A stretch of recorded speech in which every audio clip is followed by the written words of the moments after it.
I like So I that. didn't recommend check. I like that. Pick them up. Hey, what's up guys? Welcome back to another Dead by Daylight tutorial. So while I work on some other projects, I decided I want to make a video about how to save your teammates. And what I mean by that is flashlight saves both in the open and off of objects like vaulting, windows, pallets, off of generators, out of lockers. And I want to talk about saving people with pallets because I don't know how many times Nia has run up to me and dropped a pallet before the killer's able to be stunned to save me. But also saving your team, in my opinion, includes like killer's face camping and Bubba's face camping and things like that when Noah's active, whatever. And so I want to talk about some of those things too. Just like every other video, there's going to be timestamps in the description below. So yeah, with that being said, let's just get the video started. The first thing I'm going to talk about is flashlight saves. Flashlight saves are probably the hardest thing to learn as a new survivor or even a survivor who just hasn't really tried that many times. Because survivors don't understand animations in Dead by Daylight and how they relate to saves in general, let alone flashlight saves. The thing about pickup animations, and this is going to be the same for pallet saves and flashlight saves, really any save, lockers and things like that included, is that killers are completely immune to being stunned when they're in an animation. So if they're in a pallet and they're picking up a survivor, and you drop the pallet while they're still picking up the survivor, nothing's going to change. If they pick a survivor up and you're going to flashlight save and you blind them while they're in animation, nothing's going to happen. If you blind them when they're grabbing someone off a gen, if you blind them when they're grabbing someone off a window, if you blind them when they're grabbing somebody out of a locker, and they're in their animation still, nothing is going to happen. But the problem is, as a new survivor or somebody who doesn't flashlight save or pallet save that often, is if you wait too long, the killer's gonna look away from flashlights or they're gonna move out of the pallet and you're not gonna get a save. So there's this very narrow window of when to get the flashlight save, and we're gonna talk about that right now. Different channels that I've seen explain flashlight saves typically talk about the animation and what it looks like on when to save. They usually talk about how the killer grabs you off the ground, puts you on their knee, tosses you up to their arm and then onto their shoulder.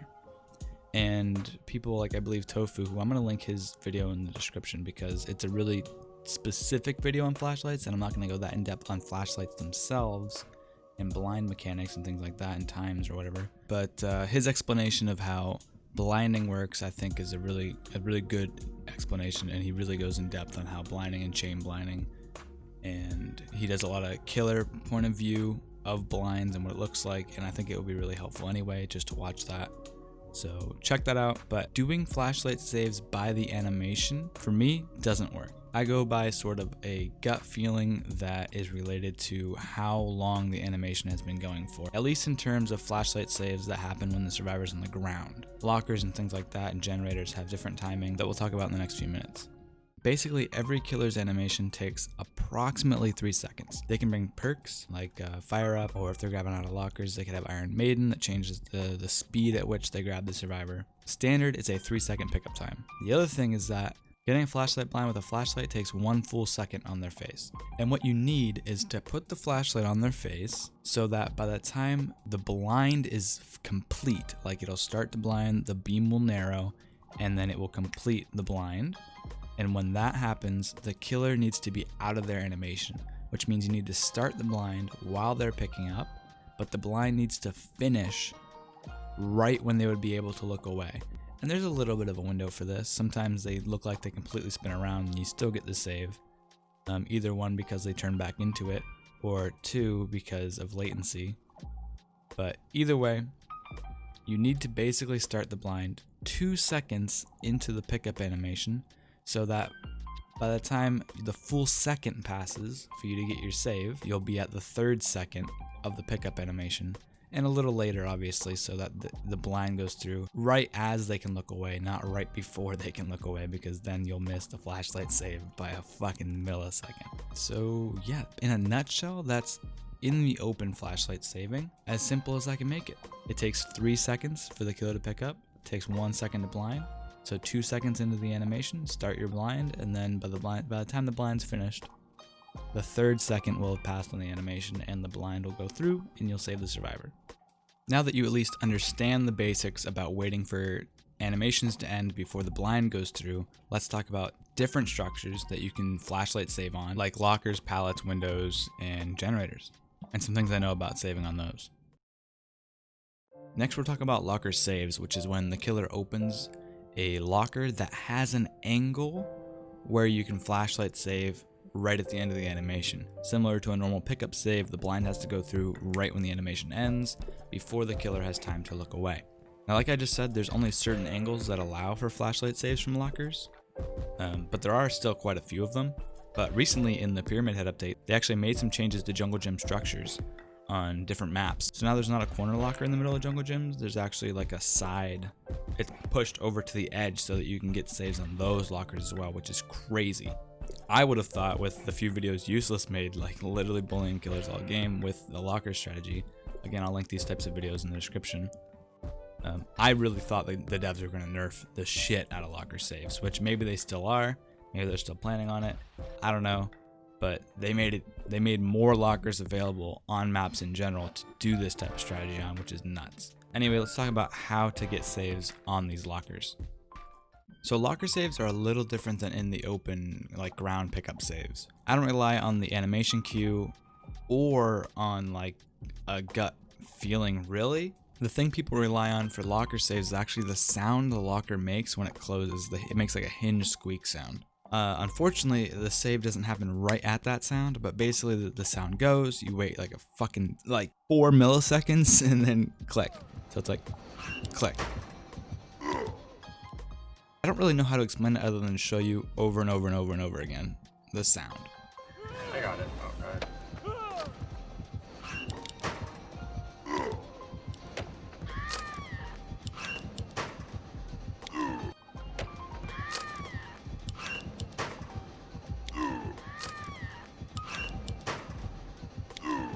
So yeah, basically your friend gets in the locker, killer opens the locker. You have to get used to the angles, which the angles are always, I don't know. For locker saves, I would recommend going in KYF. Like, I can show you examples of these angles, but there's no, how do you explain an angle on a locker? Like in terms of degrees, I don't really know. So I would recommend going in KYF and giving it a try for yourself with just 3 friends, you and 2 friends. If you, maybe you don't have friends, go to the DVD server, go to my server, links in the description below. Find some friends, KYF, practice the angles.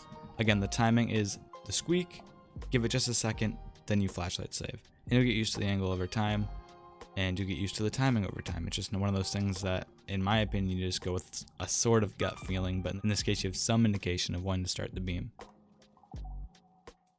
There's many locker saves on different maps that you can save from. In the examples we've been using, that's the pallet gym locations, but you can also save from the Killer Shack doorway, where the locker is right next to the doorway. You can save from the basement in the locker that is by the edge of the wall. You can save on jungle gyms when the pallet isn't by the locker on the edge, or if it's on the other side, just as long as the pallet isn't in the way. If the pallet isn't dropped at all, I don't believe it's possible at all to get a locker save if it's in the way. If it is dropped, I believe you can, but I have never successfully gotten that one. I should also say that the locker that they changed is this locker here, and it's pretty awesome that you can get a flashlight save through the window. This is a locker that used to be in the corner in this area, and now it's like, I don't know why the devs made it more locations for you to get the saves on. I would have thought the way devs suck so bad is that they would have nerfed this, but I don't know. Now you can save from this spot too. You probably don't have to do it through the window. You should be able to do it from closer up, but anyway. Something else I'm going to mention quickly that I'm not going to go into detail on is that if you are hooked in the basement and you have DS and you also have a flashlight and the killer's also proxy camping, phase camping, whatever, but if the DS person gets in the non-savable locker and the non-DS person gets in the savable locker, the killer will instinctively respect DS, or maybe they won't, but usually they'll respect DS and go for the non-DS person, in which case you can jump out and save them. An epic play that I'm sad that more people are going to know about because of this video. If for whatever reason they go for the DS play to avoid this, the person can just DS them and both people get out of the basement for free. Anyway, now we'll talk about some more non-locker saves that we haven't covered yet.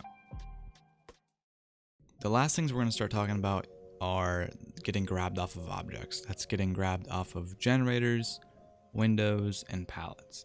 The generator grab animation seems to be around 3 seconds, just like a ground pickup animation, meaning you can technically treat it the same way as a pickup from the ground. Except if you use the animation method, then it's probably going to be slightly different. But if you use the gut feeling that 2 seconds has passed and you're 1 second away from the animation ending and to start your beam like I do, then it's basically the same. You just notice when the animation started, get a vibe for when 2 seconds have passed, start the flashlight.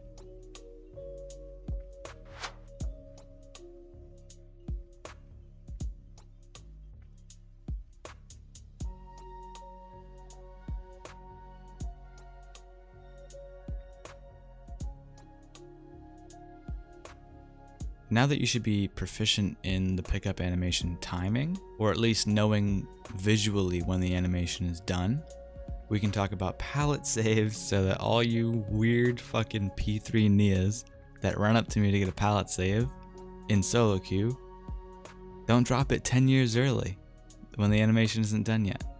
So, just like we talked about before, the pickup animation is 3 seconds. So if I'm down on a pallet and the killers pick me up, first of all, if I'm in the middle of the pallet, you can wait until they can move an inch to drop it. You can just wait until they move. You're gonna get the save. If you're on the edge of the pallet though, that's where it becomes an issue, where the killer is going to be able to step out and your reaction time might be dog shit and the save doesn't go through. So just get used to the pickup animation and when it's over so that you can correctly drop the pallet and get a stun and not waste it.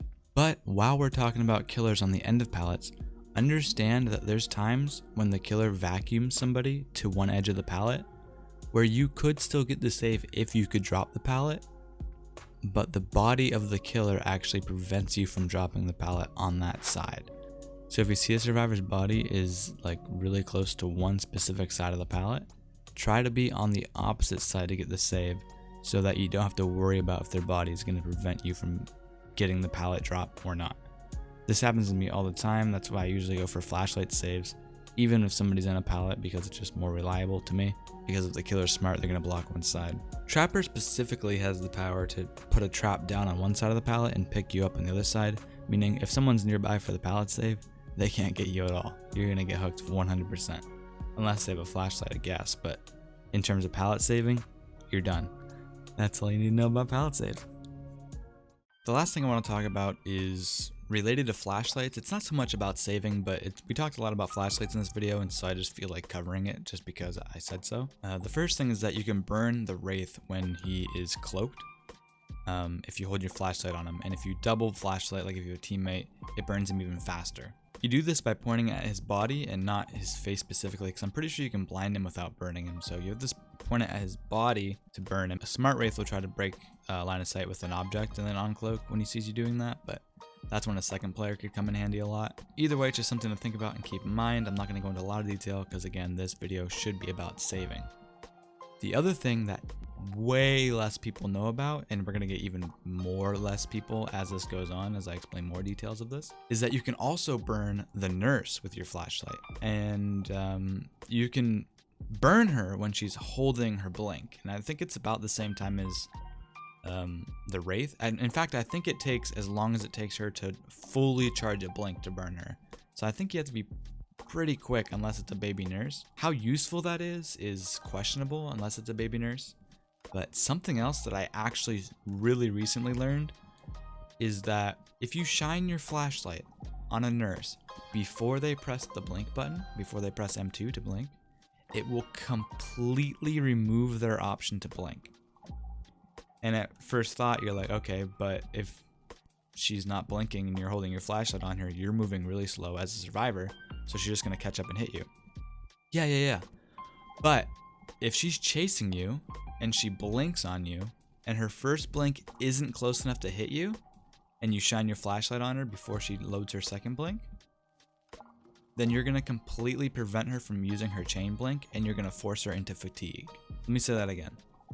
If a nurse is blinking on you and her first blink isn't close enough to hit you and she needs her second blink, say you're working on getting out of the match through the exit gate and you're injured, if she blinks and you shine your flashlight on her as she's reappearing, you cancel her ability to use her chain blink, meaning she's gonna press M2 and be like, why the fuck isn't it working? And then you're gonna let go of your flashlight and she's gonna hit fatigue because she just finished a blink recently and she's about to get fatigue. Holy fuck, I wish I had known that sooner. I'm curious to see how this works in match. I mean, I assume if it was actually useful, a lot of people would use it, so it's just something to keep in mind. I encourage people to try to find ways to make this useful because I don't see anybody do this ever. Maybe it's completely useless, I don't know. But I just wanted to add that in at the end. And with that, that's going to conclude how to save your teammates in Dead by Daylight. I hope you guys enjoyed this video. I am continuously working on different Dead by Daylight matches, but if there's any other like quick tip ideas that you have that you would like me to try to explain, I encourage you to comment below. Other than that, like if you like, subscribe if you like me, and I hope to see you guys in the next one. Have a good night, guys.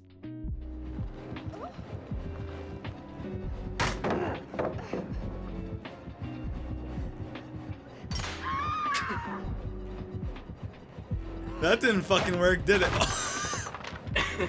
Get Claudette in the fucking head, We bro. just got a